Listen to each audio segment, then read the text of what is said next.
I would like to thank Dr. Sister S. Jesarani, Principal, and Dr. S. B.J. Queensley Jayanthi, Secretary and Mother Superior of Jairaj Anapakyam College for Women, for motivating and encouraging the staff to conduct webinars like this.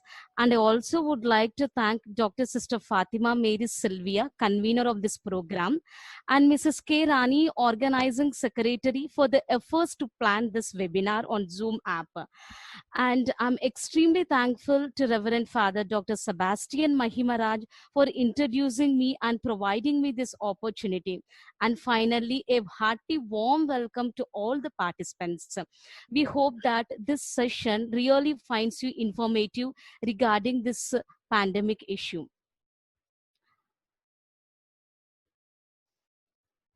See, before we start into the session, just like recall, what happened about this COVID pandemic issue. It's been about 6 months since the global coronavirus outbreak has started, and which is afflicting the humans. There are still several unanswered questions which is hampering the public life. Thus, today we all are here to have a brief discussion of this issue. Before we get into the session, let's recall the video clippings, all the news, TV news, and the media photographs, like audios, what we have come across about this COVID. We might all have experienced different situations, like panic situations, fearful situations, emotional feelings, responsible situations, and many questions which will be unanswered. Like there's so many questions which are coming into our mind about this issue. Is really human race going to extinct with this virus? Certainly not. But there is a crisis. What is this crisis? There is a crisis of the triage, but there is also a universal remedy. Generally, in the medical line, when you look, triage is the priority of the treatment according to the severity of the cases. But what happened in this COVID? There is a crisis of the triage. Yes, there is a crisis of the triage, because initially when you look the cases, they are not able to differentiate which case is severe, which case is mild, and all. So it is a big disaster. Like, do we need our humans, do we need such big disaster? Okay, in such big disaster occurs, like how to handle the situation. We have to be we should not panic, we should not be fearful, but we have to be careful. So let's start this session with a brief discussion about the epidemiology and what is this coronavirus, how it has originated. It hope this gives you certain ideas, and it will clear some of the unanswered questions, what is there in your mind. Let's begin the session. First, when you look into the history of the pandemics, as human population is increasing, these infections are also increasing. So infections are not new to the humans, like it's been from the so many eras, from the centuries ago. But the outbreak of this COVID it has reached so pandemic that none of the previous infections have reached this much. See, you have seen, the even though the infection rate is high for this COVID, but the death rate is less when compared to the other previous infections. So this is the chart which is shared on the screen. You can see like this, most of them might have seen in the sharing of the WhatsApp and all. You have so many infections over here right now. The corona is coming here, novel coronavirus. It is, this number keeps changing. This is some 10 days ago, the number 4.7 kilo, thousand. And this is the um, original, this is the current situation. See, when you see this table, as of today, in the world, why the total confirmed is 6.119 million, and India, it has reached more than 2 lakhs. And but the death cases in the whole world is this 1,000, and whereas in India it is 581. And recovered, almost 1 lakh patients have been recovered in India. This rest of them, are still the active cases. When you look into the mortality rate, the whole world is 7.6, but as in India, it is 2.81 percentage. And also the recovery rate recently, this is the fourth lockdown what we are facing. After the fourth lockdown, certain restrictions have been reduced, but still the recovery rate is good in India. Recently, like 2-3 days ago, it has given. It is 41.6. the recovery rate. And when you see the number of the days what we have taken according to the source of the Ministry of the Health and Family Welfare, the number of the cases to increase from 100 to 1 lakh, the India took 64 days. But whereas the other countries, like it took like little time, because maybe like India, because there's so many factors, like because of the lockdown effect, or because of Indians have so much of immunity, and also the weather is like favoring us, like because it is not moist, or more of the humidity for the virus to replicate itself. Coming to the next slide, first, we have to know like how it has originated. See, it has a different etymology, the names coronavirus, corona, since the symptoms are closer to the pneumonia, it is called novel coronavirus. And so, but generally we call it as a corona. And the virus is believed, who is making this? Okay. Okay, coming to the origin, um see, when you see, we have so many controversies regarding the origin of the virus. Like it has been released from the lab like accidentally, or it is a bio warfare, it has been introduced into the human life. But all those controversies have been proved wrong. There is no like scientific evidence like this is the reason. But as of now, all the health experts believe that it is a product of the natural evolution. How it has originated, this virus, it has an animal origin, like from bat, pangolin, and human root. See, this is a bat is a reservoir of many virus. See, the virus is called RATG113, and this is the reservoir of this virus.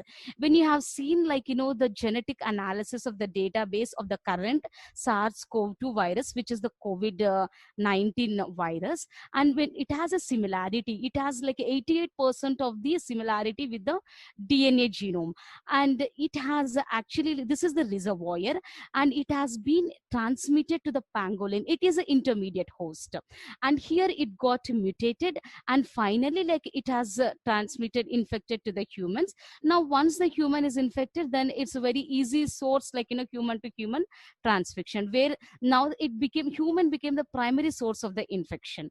From bat, it has transmitted to the pangolin, it got mutated and finally recombined into human, and it formed the SARS-CoV-2 virus. This SARS-CoV-2 virus is the COVID-19 virus.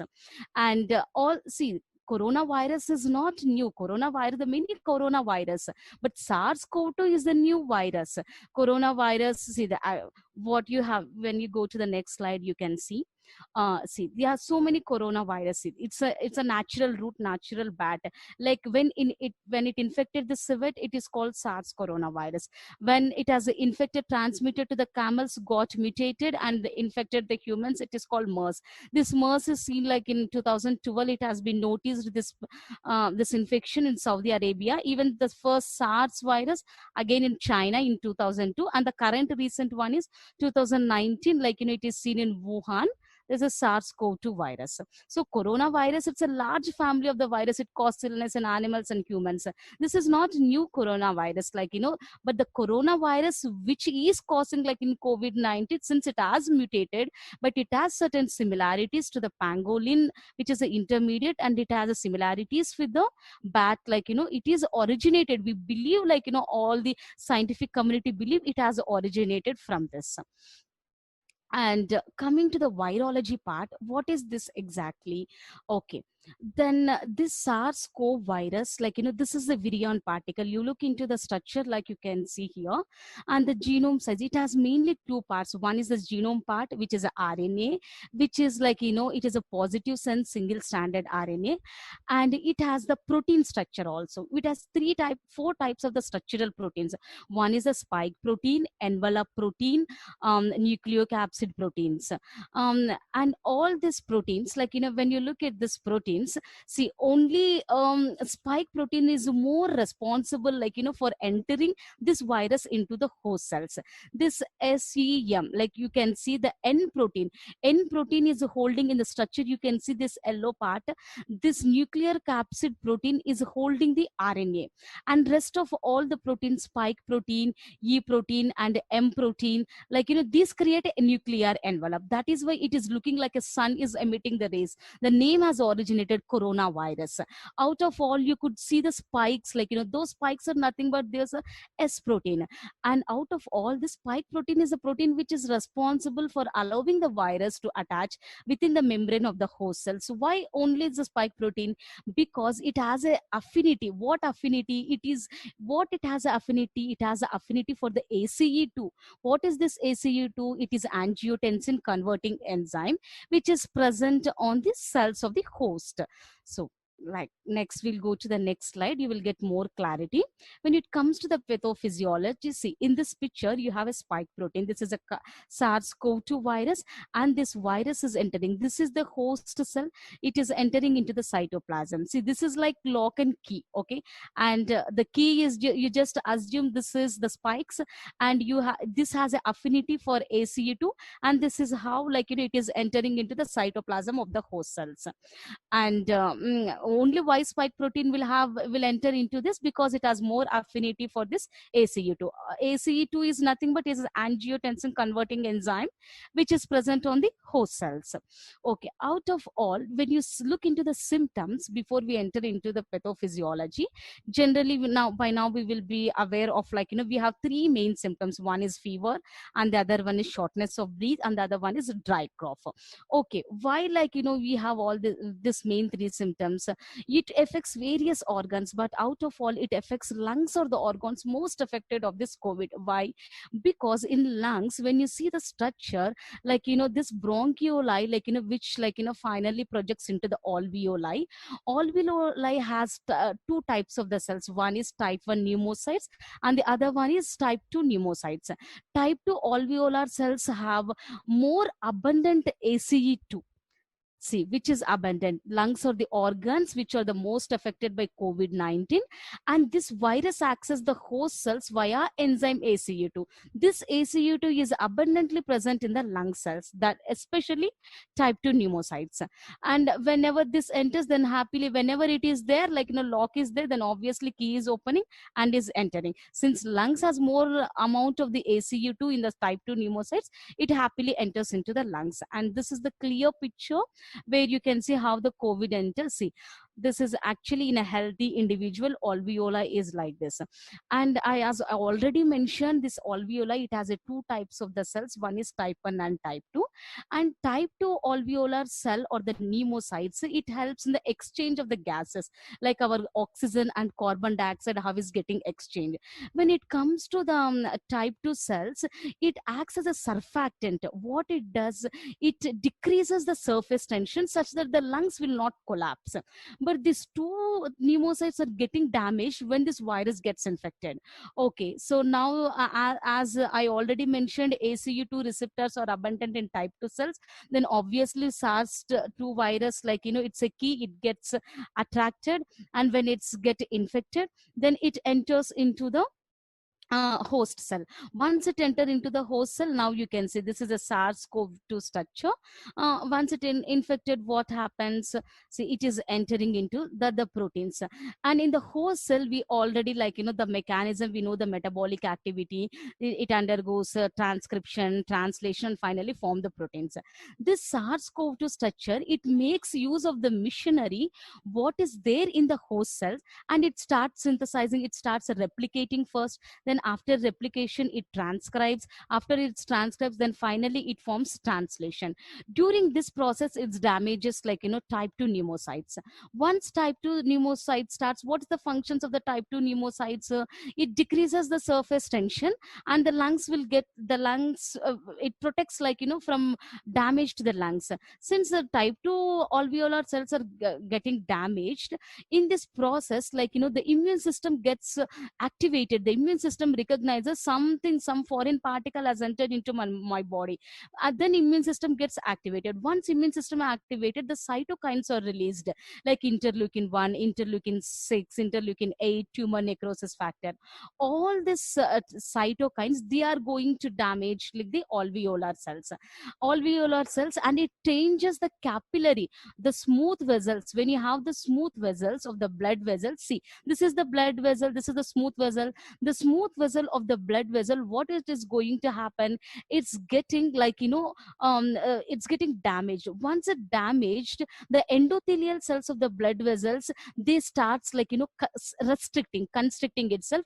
Now you have more gaps or the spaces, such that whenever the gaps is there, the interstitial fluid, whatever it is there, it's all attack the alveoli. The more fluid, the more cells of the type 2 pneumocytes are going, more the interstitial fluid is going into the alveoli.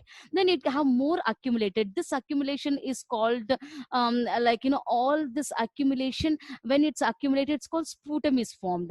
Now what happens, we try to, our body try to expel that sputum. That is why you are the reason why you get the dry cough.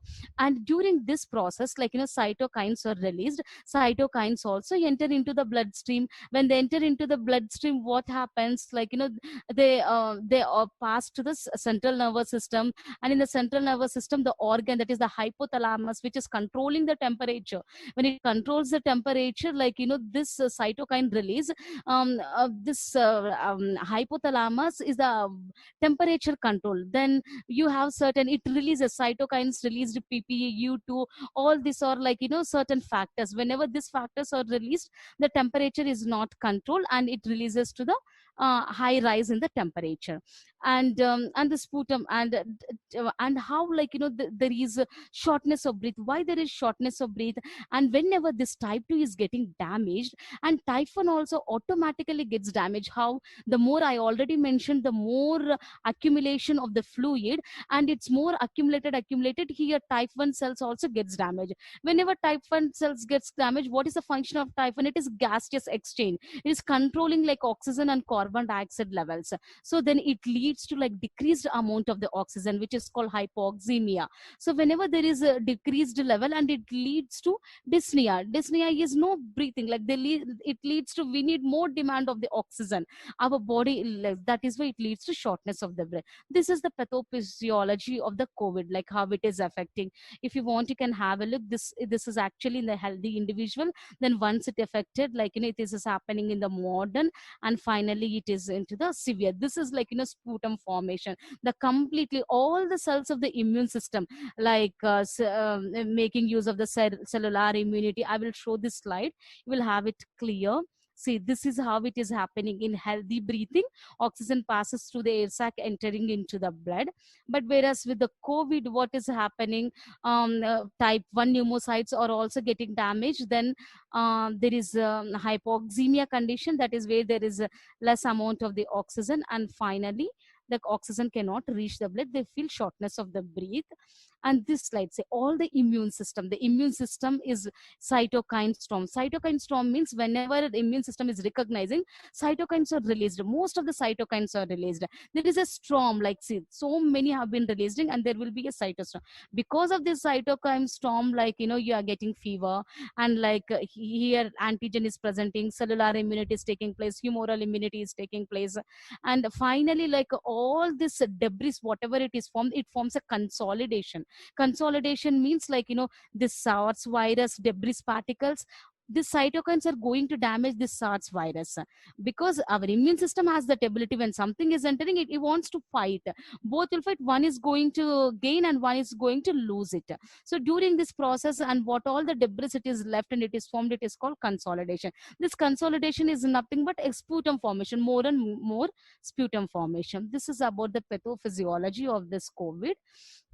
And not only lungs, this COVID-19 is going to affect, it affects other body parts also. See, like heart, it affects the heart, and it affects the blood vessels, it affects the kidneys, intestines, and even the brain also. But out of all, it affects majorly lungs, because lungs has the more ACE receptors, and this S protein has more affinity towards this.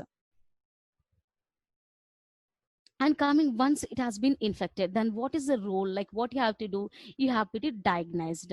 See, there are like two kinds of the patients. Ones are the symptomatic patients where the symptoms are seen, then you go for diagnosis. Other one are asymptomatic patient, symptoms are not seen but they are the carriers, they do also transmit the infection. So how do you diagnose? Like, generally, like these are the samples what you take. You have a upper respiratory specimens and lower respiratory, that is nasopharyngeal and oropharyngeal, and lower respiratory symptoms, sputum, endotracheal aspirate, and bronchial or alveolar lavage. And if you want, this all are used lower transpiratory, especially for the research purpose.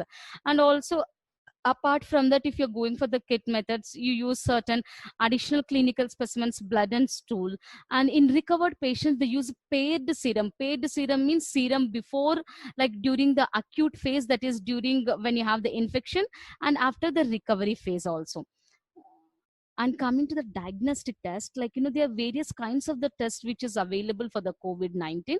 First, viral test and also antibody test. What is this viral test? Like RT-PCR, this is real time PCR, which makes use of the like reverse transcriptase enzyme, and also viral culture, test x-ray, and CT scan. And when it comes to the antibody test, it is a serological test and biofilm array and expert search. All these are like, these are the kit methods, like, which is used to test the specificity of the antibody.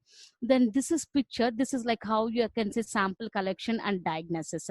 First, the specimen collection, and it is a RNA detection. And you're detecting, why you're detecting RNA? Because this COVID is like, this RNA is a single stranded RNA. And this is a kit method, like I will, and these are the possible, like, all the tests. And making use of electron microscopy also, like, you can check the coronavirus. But electron microscopy, all this is for the research person, and you have to be like, careful because of the biosafety concern, because it's going to infect, it is a human to human transmission. So like all this are for only research purpose currently, even though you have all this possible diagnostic tests. But the two major tests, like, what you use is, these are the two tests. One is a kit method. This is like, you check the specificity of this antibody, which antibody, immunoglobulin M and immunoglobulin G. Because why you're checking only IgG and whenever we have infection, first in our immune system, the antibody that is formed is IgM. Then later stage is the second IgG. So you have, see, this test is like, you can use when the symptoms are not seen but still the infection has occurred, even during that phase also this test we can do. And how we can say here, it is seen, it's a negative when only control, it has a single line, like, it is a negative test. And IgM positive, like, when you have it, when you see a line for this control and for the M, and IgG positive, it is seen for, it shows like, okay, first IgG, yeah, already we have an infection in our body. So like, what happens immediately, IgM antibodies are there. If IgM antibodies are there, like, then we get a line. And if IgG antibody is there also, we get a line. If we don't have any, we are a negative and we don't have anything, like, we will not get any. If it is a positive, we get all the three lines. If it is a negative, only control you will get. So this is the rapid currently, like in India and most of the countries, like, this is the most popular, like, IgG or IgM rapid test, because within a short time it gives the results. And the sample is like, they will take oropharyngeal sample only. And coming to the this, and this is a confirmation test, a real time PCR, because in real time, like, it is showing, and even it shows the severity of the disease also. How generally, like, what you do here, RNA is there, making use of the reverse transcription, this RNA is getting converted to the cDNA. Generally, like, it is of more science, like, when it is transcription means from DNA RNA is forming. But here this case, the genetic material is RNA, you are doing reverse, from RNA you are forming is DNA. When you make this DNA, then what, like, if when this DNA is there, whenever you have a RNA, this COVID RNA, then only, like, specific DNA is there. When this DNA is there, when you put, this is a automatic, like, real time computed machine, which you put the sample, and you make use of the some dyes, like, fluorescent dyes. When you use this fluorescent dyes in the system, it automatically shows the graphs, like it fluorescence. Whenever it emits fluorescence, that means there is a specific DNA. With specific DNA, like specificity to the RNA, it is there. That means a COVID positive. If there is no fluorescence, it will not emit, then it is a negative. These are the two like test what they use. And this is also a specific test, but this is the more confirmative test, which is reverse real-time PCR, because in reality, in real time, making use of the computer, you are getting the test. And that too, making use of the enzyme reverse transcription. You are doing reverse from, generally from DNA to RNA you have to do. Now you're doing it from RNA to DNA. This is about the diagnosis. And so once you diagnose, prognosis, what is the prognosis out of all this pandemic? Like, what is the outcome? Like, what is there? See, the severity of the COVID-19 varies. It is not same in every patient. Every patient is different. And the symptoms, see, some people like, they are not diagnosed. They are like asymptomatic, but still they have the infection. Some they have like mild cases. 81% of them are mild cases. And with few or no symptoms. And 14% of severe cases, like they take 3 to 6 weeks to recover. And few cases like, or fatal cases, like the fatal cases, it can happen any of this time period, like 2 to 8 weeks. And when it comes to children, like, as children is like, you can see like, in this graph, all this is the colored picture, like, this colored of different countries. Whomever you seen, like, only the more infection or like, more susceptibility is seen to 80 plus, then it's slowly decreasing 70 to 79, 60 to 69, where you see in children it is very few, only 1% of the cases under 10 years, that too who have been contacted to the parents who are COVID positive, and very less chance for the children. And when adults, like, above 50 years, the risk of the death is like 0.5%, and more than 70 years it is more than 8%. The susceptibility, the older people are more susceptible for this, because the immune system starts decreasing, they become weak. So even like, when you give vaccination to them, vaccination is like this which phenomenon, like you're giving, like it's an active immunity, but it's when you're giving like a immunity, it starts like, it starts, your immune system also should respond it. But whereas like, as the children's respond, but the elder people responding is different. So that is why, like, older people are more susceptible, like, to this coronavirus. And also pregnant woman is also higher. Still research is going on, like, how, like, what is the reason, is it's passed to the mother, passes to the fetus and all, it's still like, under research. And according to the National Institute of the Commission of the China, and they have also through the research they have proved, like, when it compared to men had a death rate of 2.8%, while women had a death rate of 1.7%. So men are more susceptible to the death according to this data. And but still research also, it is under investigation, like research has to be done to further prove. So nothing, men has nothing to be worried about this. Mm. And coming to the other conditions also, you see, like they are the normal people, and also like, you have a comorbidity people, like it is more prone again to the comorbidity, hypertension, diabetes, cardiovascular. This graph shows clearly. See, the cardiovascular have 10.5%, they are more susceptible, and cancer 5.6%, whereas like, others, like, it is very nil. All the comorbidity symptoms, like, are high susceptible for this COVID. But whereas like, when you are healthy, when your immune system is working properly, you have a very less chance of like, infecting with these viruses conditions, with taking proper precautions. And also the availability of medical resources and the socio-economics of the region also, like it depends on country to country. It also affect the mortality rate. And according to the survey and according to the research also, smokers are 1.4 times more likely to have severe symptoms. Why smokers, like, because it affects like the nicotine more of the lungs, and it has a relation to the alveoli cells. Since it is majorly affecting, like, to the alveoli pneumocytes and all, smokers are 1.4 more times likely to have the symptoms when compared to the non-smokers. And it, when you see the pollution also, according to the number of studies, air pollution also is associated with this risk factors. And according to the three scientific reviews which has been done, and it has been known obesity also contributes to increased risk. Obesity, when you become obese, like that means you are already like something is hampering you. So it's like it will affect your immune system, obviously then you are more susceptible to this COVID. And also there is a poor prognosis, the outcome of the disease, it's very poor, like for the obesity people. And we'll move to the next slide. And yes, and what is the recovery rate of this coronavirus? See, like scientists and research, they're constantly like tackling this all the recovery rate.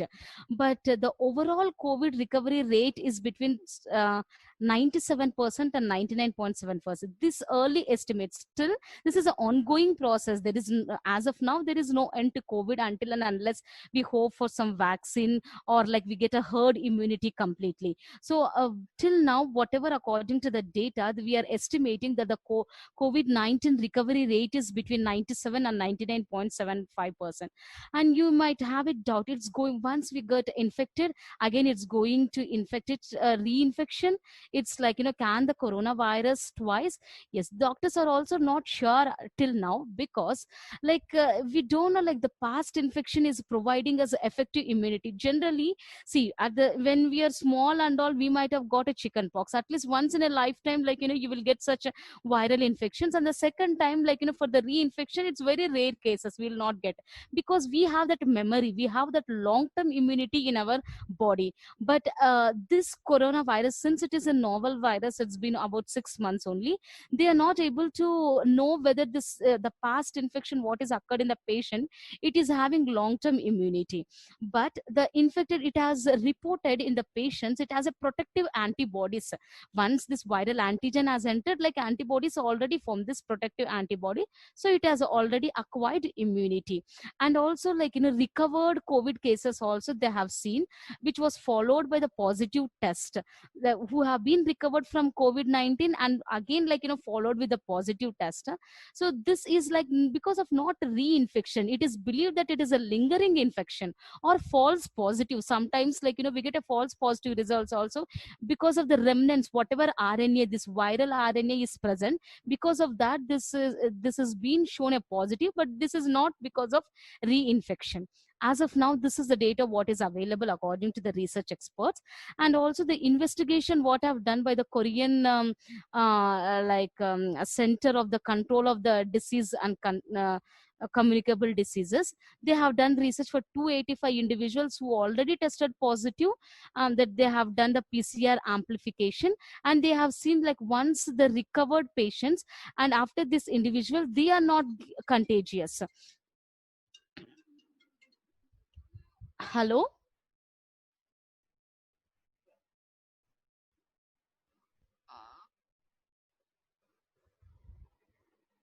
Hello, sister, am I audible? Hello, Yes, am I ma'am. audible to? Yes, ma'am. Okay, fine. I'll just continue. According to this research, what happened, like they have taken the recovered patient sample and they have tested, and it is seemed there is no reinfection and it is not contagious. And some other coronavirus, like which has been circulating, people are also see, not only this coronavirus, SARS-CoV virus is there and MERS-CoV virus is there, and they have done research for others also, and they're also capable of reinfection. So now it is a mixed result. Some, like it is showing reinfection and some it is not showing reinfection. And coming to the research part, like what is this, like what is the available, this is the last remedy, universal remedy. And this is the hope for us, like last final hope, like what we get. And what is this research, like this includes vaccination, and this includes medications, and this includes cytokine storm, and it and this includes passive antibodies. Okay, as of now, there is no medication or vaccine which is approved to treat the disease. But there is international research on vaccines and medications is underway by government organization and so many research academic groups and all. But WHO, World Health Organization, has gathered the information in order to make it fast, like for vaccine or medications, which is effective against the SARS-CoV virus, and it has created a global global research database, and we can access to this database, and it gives all the information regarding the research.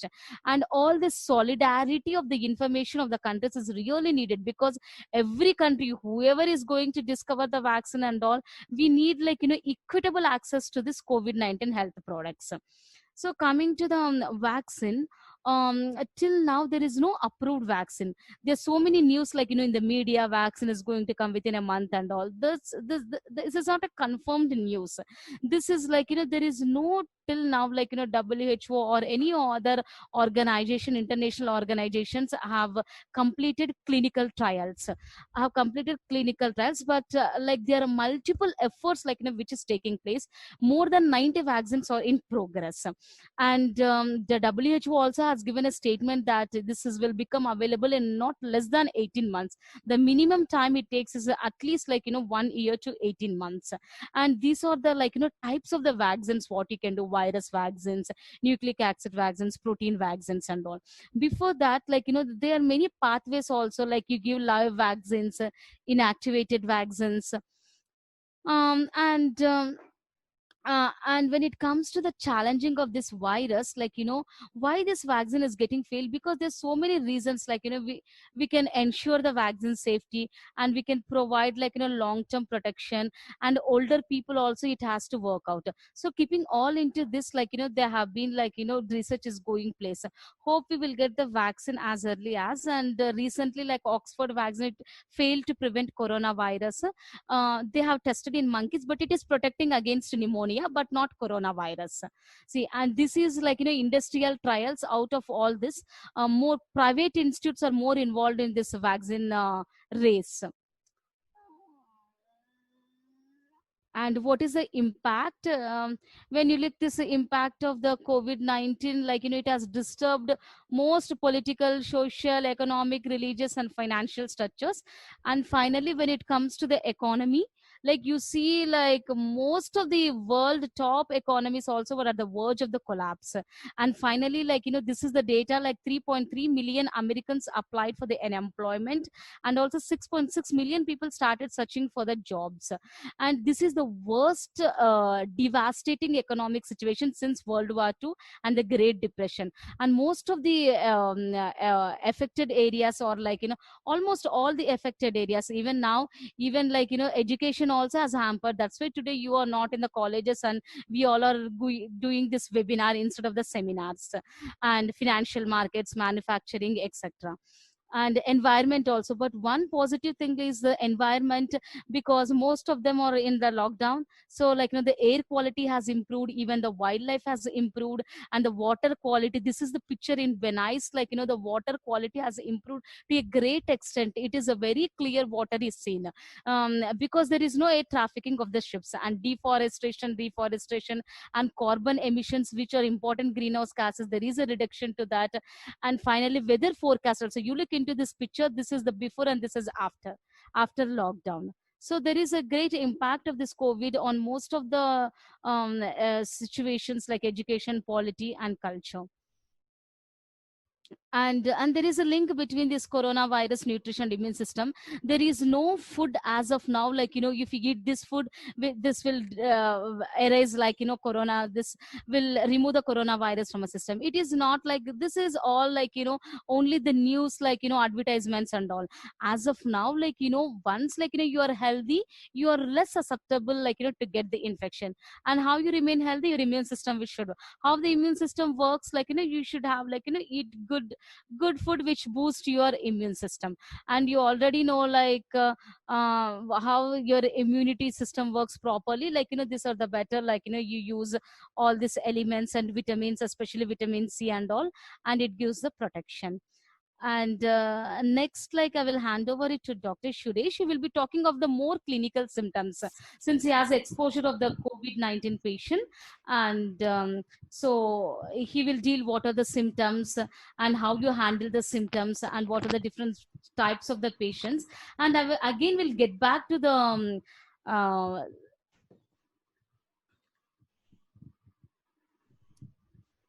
Hello. Can you hear? Yes, Sister, doctor. Can you share my screen, sister? Yes, sir. Please share your screen. COVID-19, be careful, not fearful. That's your No, screen. no, that's not my screen, sister. And then ma'am has to close her screen. Okay, sister. I'll close my screen.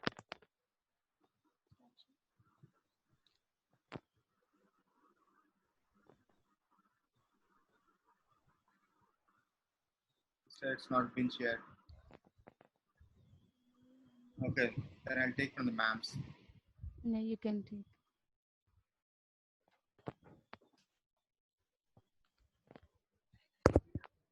Hmm?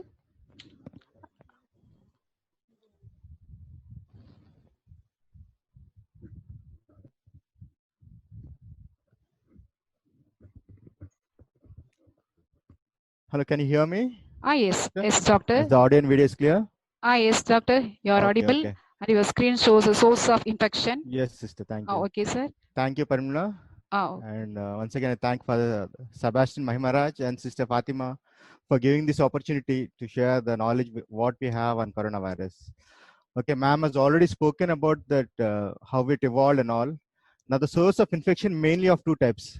See, from the bats, it's evolved to the pangolins. Pangolins are nothing but the anteaters. From the anteaters, it's again mutated and got infected the humans.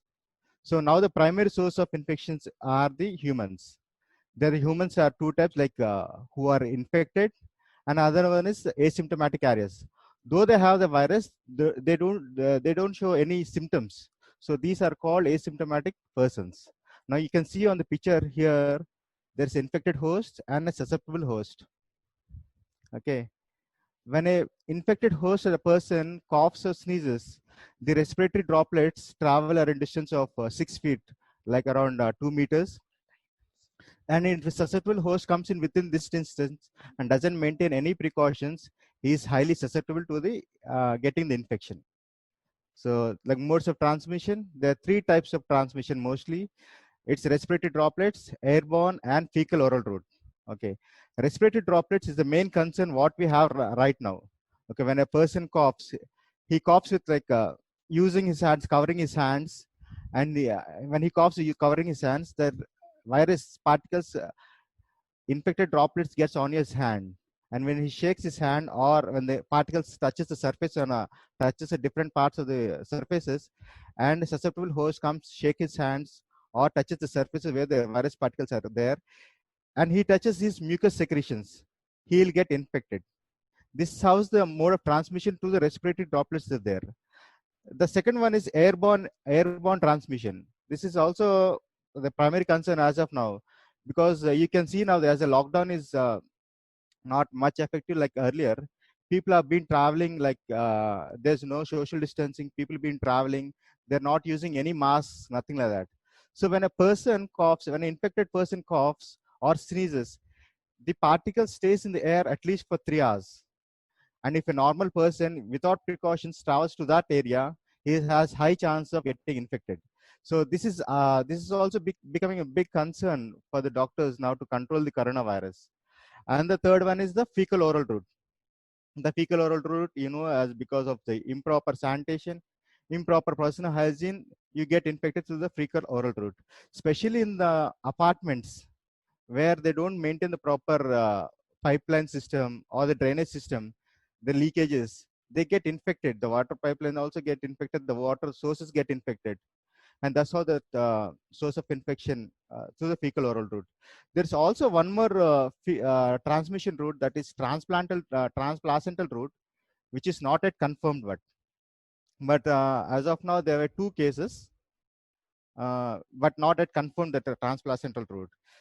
Recently, we had a pregnant antenatal mother who is positive, has been delivered by cesarean section, but the mother baby is safe. Baby is not diagnosed with the coronavirus. So the transplantation route should be yet to be confirmed yet. Okay, this is the mode of transmission. This is then about the 1 second. Now coming to that, who are at a high risk? Okay, all the immunocompromised patients are at high risk. Like the patient, all elderly people like above 60 years with comorbidities like hypertension, diabetes, any liver cases, any chronic cases, they are more susceptible to the coronavirus.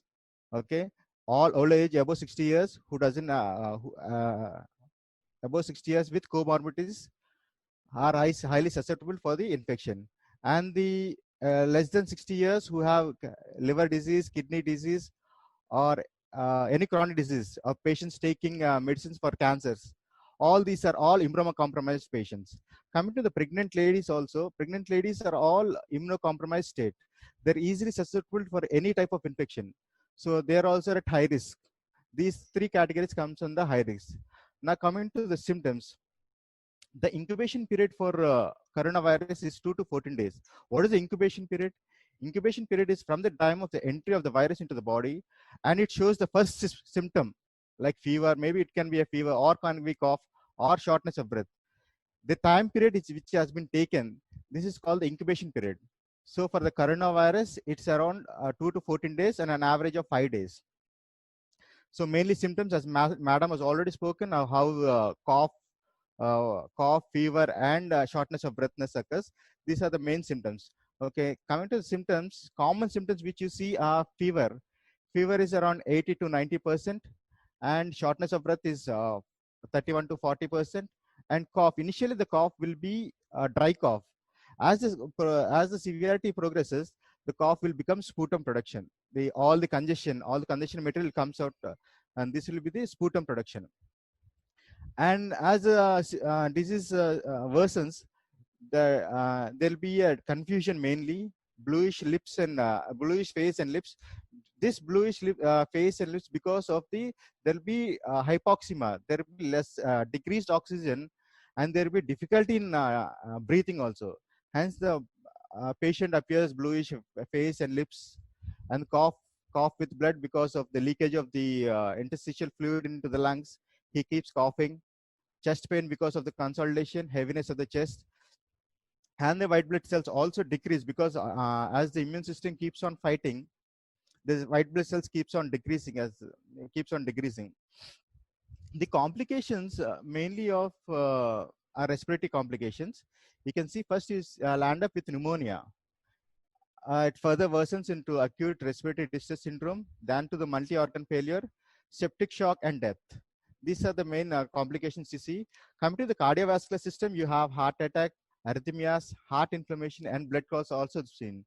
Coming to the liver, elevated liver enzymes are seen, and neurological manifestations include seizure, stroke, and encephalitis.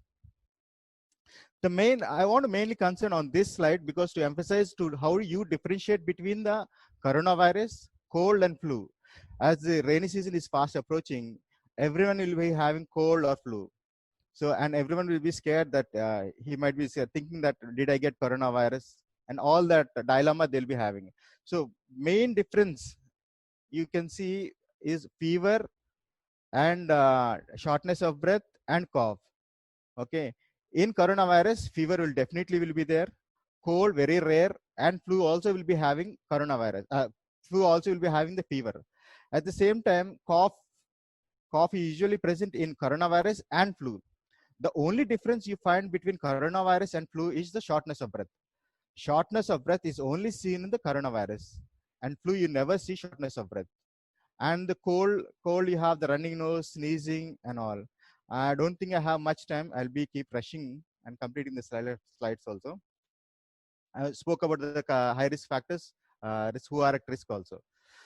I would like to talk about this section.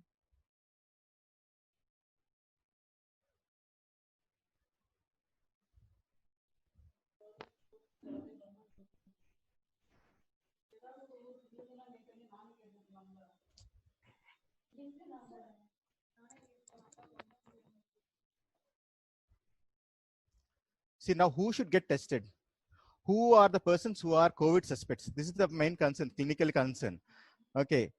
Any person with acute respiratory illness. Acute respiratory illness is how it's defined as fever with any of the following: cough or shortness of breath. This is acute respiratory person.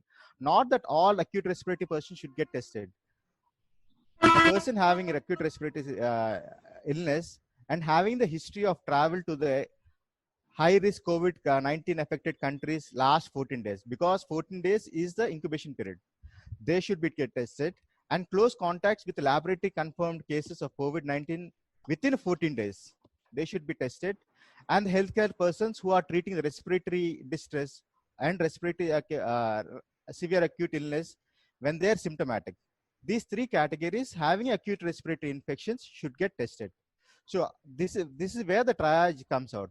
So now this person comes with this history. Now you differentiate whether it's a mild case, moderate to severe case. When do you say it's a mild case?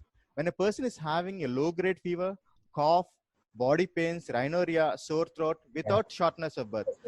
The shortness of breath is very much concerned. Any person who having a flu-like symptoms without shortness of breath is always considered as a mild case. This mild case, any cases should be tested for COVID-19. So mild cases, when you find this triage as a mild case, you call for help. That's you call for the government department for undergoing a COVID-19 test. Okay, there are two types of tests, as madam was already explained, RDT kits and the TrueNot kits and VDRL kits. If the test comes negative, you ask him for the home quarantine. See, he should be at a home quarantine for at least 7 days. And he has to regularly check his temperature, and he should be precautious and cautious about his droplets infections. That was about the negative case. If he comes positive, again, not all positive cases are landing up into severe cases. Only the 80% of the coronavirus cases are mild cases. Rest of the cases, moderate cases. Only 1% of the corona infected cases require ICU. So mild cases, if he tests positive, again diagnosed positive without shortness of breath, again he should kept at home isolation, self-monitoring for fever, and symptomatic treatment like paracetamol, symptomatic treatment. If he has cough syrup, and again the precautions should be taken about the droplets and the contact persons. And he should be explained about the danger signs. What are the danger signs? Danger signs is mostly of the shortness of the breath. Okay, this is the main concern. And sputum, cough with sputum. This should be explained when you put in the isolation. Then how do you like when you call it as a home isolation completed? Like if 7 days after the symptoms onset, whichever is longer, or he's been afebrile for 72 hours. That is for three consecutive days he's been afebrile, and you should test for two consecutive samples should be negative, and the two consecutive samples should be 24 hours apart. So this is the thing. Then coming to the moderate to severe cases, how do you define as a moderate case? A respiratory rate more than 24 per minute, and the saturation at room temperature is less than 94. He's confused and drowsiness, and the systolic BP is less than 90, diastolic less than 60. This person, if it's negative, again you follow the first protocol, keeping him in isolation, symptomatic treatment and all. If he's test positive and the conditions are worsening, then you keeping on admit in the hospital. You give oxygen supplementation to maintain saturation more than 94. You give antibiotics, cough syrups if indicated, meter dose inhalation preferred over nebulization, and you give hydroxychloroquine. Hydroxychloroquine is the drug which be advised by the protocol by the AIMS Institute. Hydroxychloroquine should be given like 400 mg BD on the first day, and the second day is for 200 mg BD for continuous 5 days. But the problem with the hydroxychloroquine is you always have that the side effects of arrhythmias. So you should be monitored when you're giving the hydroxychloroquine. You can also give lopinavir and ritonavir, but you should never give in the combination of hydroxychloroquine and lopinavir. See, corticosteroids are avoided in these cases because the corticosteroids decrease the immune system. So corticosteroids are never given in these cases. If the symptoms worsen, you always shift him to the ICU. ICU management is a different scenario as of now. What is actually happening is when a positive case is admitted in the hospital, just a second. இந்த உங்க இதுல காட்டுறேன் sir, நீங்க என்ன பண்றீங்க எல்லாம் ஆட்டம். இருக்கீங்க sir, நீங்க அதுல இருக்கீங்க. Okay, we're running short of time, I think. உங்க படம் ஆனா இதுல காட்டிட்டு இருக்கேன் sir. Okay, I told you about the medication, hydroxychloroquine. US has come up with remdesivir. Remdesivir is a drug is used in Ebola virus. Okay, this is the drug which is in Ebola virus and now been your trial also, and symptomatic treatment already is spoken about. And autopsy findings has been shown that different blood clots are found in different parts of the body. Hence, they started giving the anticoagulant therapy with low molecular weight heparin. The PP should be always be aware when taking the treatment. And these are mechanical ventilation. See, about the information technology, IT has been providing a good support for the in controlling the coronavirus. Okay, when you call someone, there's always that ringtone calling, telling about the coronavirus and all. India has also come up with Arogya Setu app, which shows that any person with infected person nearby you at what distance and all. This is all we have. Then others all like artificial intelligence, self-monitoring robots have been used in different countries to reduce the transmission rate also. I think this will be enough, I think. Thank you, sister. First of all, I thank the principal and the Mother Superior and Secretary of Jayaraj Annabakyam College for Women. And I also thank that NSS convener ma'am, Dr. Cynthia ma'am, and Mrs. Ronnie. My special thanks to Dr. Reverend Father Sebastian for introducing me to this Jayaraj Annabakyam College. Thank you, Father. Yeah. So now, this is our topic. You all are aware of our topic. Now, my presentation is the prevention, the safe practices in the community. And next is stigma and discrimination. Fine. Ma'am, am I audible, ma'am? Yes, sir. Yes, doctor, you are Yes. audible. Yes, sir. The prevention. See, this prevention and safe practices in the community, daily we are seeing in our television through our state government and central government are giving this instruction. The same thing I'm going to speak. First of all, wash hands frequently. Avoid crowded places. Avoid touching eyes, nose, and mouth. Practice respiratory hygiene. Wear a mask. Wearing a mask is a must nowadays. It's an offense if you are going outside, roaming outside without mask. Then, very easy to remember is avoid 3 C's. Number 1 is closed spaces with poor ventilation. Number 2, the crowded places with many people nearby. Avoid close contact settings such as close range conversation means at 5 people together and be avoided. Fine. Next, coming to the hand hygiene, we know very well we have to wash our hands off with soap and water at least for 20 seconds. Soap is not available, then at least we can use some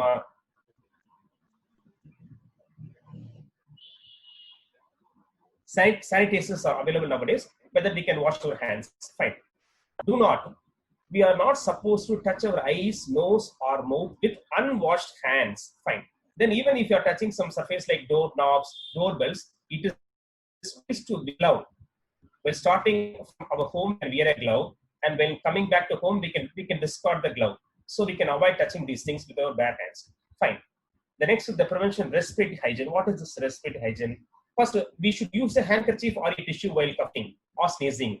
If it's not available, at least we should use a tissue paper. If both are not available, we should sneeze with our upper arm bent, and then we should wash our hands immediately. Fine. What should not be done? We should not cover our face like with saris or with dupattas.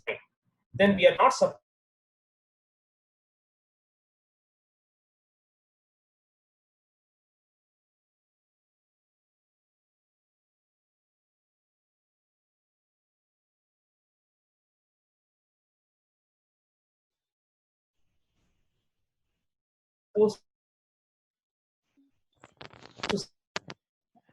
Dr. Kenneth, you are not audible. do not hold any events where people have to gather, like marriage or anything. Next, do not go to crowded places like markets or shopping malls anywhere. Do not use public transport. Fine. Next, risk factors. Who are all at the risk? The older adults are they are risky people. So older adult people are very well, they should be protected at home. Unless they should not have heart disease, diabetes, lung disease, kidney, or cancer medication. They are comorbid. They are so much prone to this particular viral infection. Then pregnant women, actually, we don't have more studies on this pregnancy and the relation between pregnancy and COVID. But anyway, it is better to take care of the pregnant women also. Fine. Use of mask. Wearing mask is a must nowadays. If you're not wearing mask and roaming outside, it's an offense.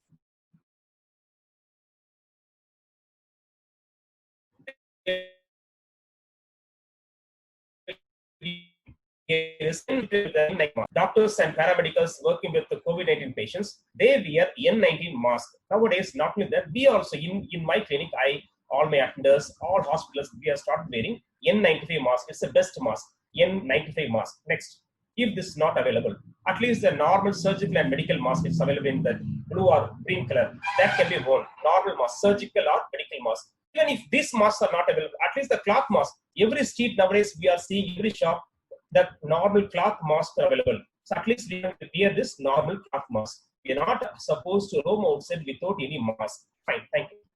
Next is a very important topic is the stigma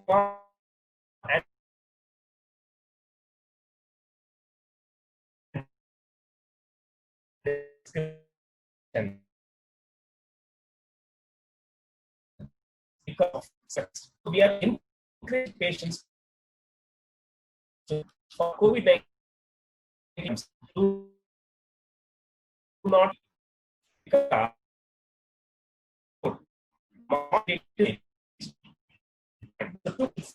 COVID-19. Is COVID-19? Dr. Kenneth, your voice is scrambling. We could not understand what you're saying.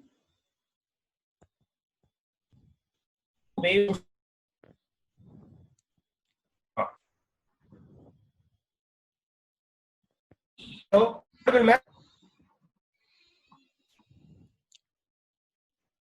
You're not audible.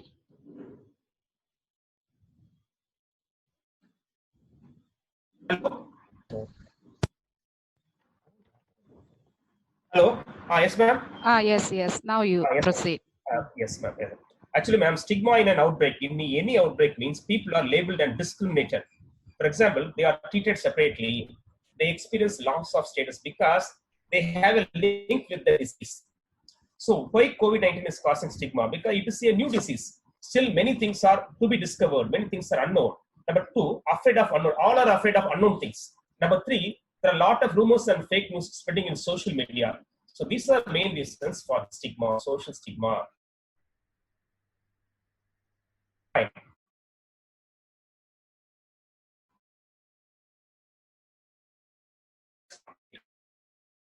And people avoid this. They will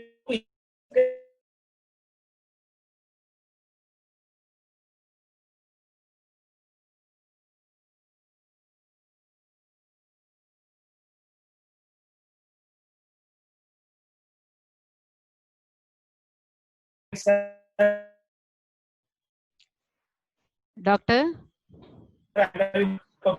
you're not audible.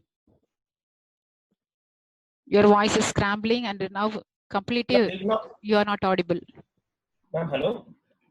Hello, ma'am. Hello. Yes. Yes, ma'am. So even this stigma will discourage them from adapting healthy behaviors. They will not follow any normal healthy behaviors also because of the stigma. Okay, fine. Solidarity, not stigma, fights the spread of COVID-19. Fine. Now, how to address this social stigma? This is very important. How to address this social stigma? The words matter. What we speak. We can talk about the new disease. We can talk about the people who have this COVID-19. We can also talk about the people who are being treated. We can also talk about who are recovering from this COVID-19. And also, finally, we can even speak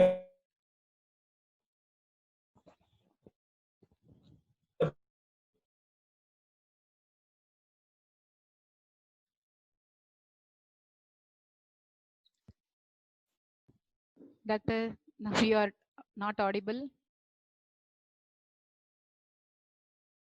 Hello. Hello. Hello.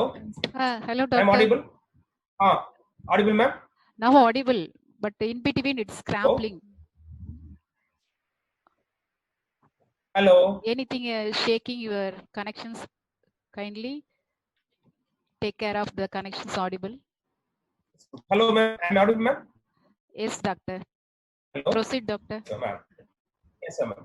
Actually, we can talk about acquiring or contracting COVID-19, but we are not supposed to talk transmitting or spreading the virus. Means the patient will get alarmed. It's like hurting them. Transmitting, you are spreading the virus. These words should not be used. Next. We should spread only the facts. Facts means what's the meaning? The accurate information about the affected areas, the individuals and group vulnerable to COVID-19, the treatment options, where to access healthcare information. Everything can be shared using simple language, and we should avoid using clinical terms. Especially the social media is the best media to spread this kind of awareness to avoid stigma. Fine. It's very low cost. We can very easily spread this news to all public. Next. We should also engage social influences, like for example, religious leaders like Pope or some bishops. They can speak to the public. Then celebrities. Also, we are seeing in daily news channels so many celebrities are speaking about this COVID-19. These are good beneficial for the public to come away from the stigma. Fine. To amplify the message that reduce stigma, we can make use of these religious leaders and the celebrities. And voices. What voices? Treatment are now who are recovered. Those people can come and speak to the public. So this can avoid stigma very well. Fine. So stories and images of local people who experienced the COVID-19 and have recovered. We emphasize that most people do recover from COVID-19. Because the mortality rate is less than 3%. Next. Implementing hero campaign. What is this hero campaign? Honoring caretakers and frontline workers. We should honor the doctors and paramedics who are working for this COVID-19 patients. So all these things to be done. Next, at last, I'm going to finish. Sorry, I'm going to finish very short. Next, communication tips and messages. Misconceptions and rumors are spreading through WhatsApp and so many social medias. So we should put an end to that and we should correct the misconceptions and promote the importance of prevention. Prevention is better than cure. So prevention is very important. Lastly, facts, not fear, will stop the spread of novel coronavirus 19. We should share the facts and accurate information. We should challenge the myth. Choose words carefully. The way we communicate can affect the attitude of others. So by this, we can overcome the stigma. So now I have spoken something about the prevention and the stigma, social stigma. Thank you, ma'am. Hello? Hello? Hello? Doctor, thank you. Thank you, ma'am. Thank you, ma'am. Thank you. Now there are 3 questions. Yes, ma'am. Shall I read? Yes, ma'am. Yes, ma'am. Please.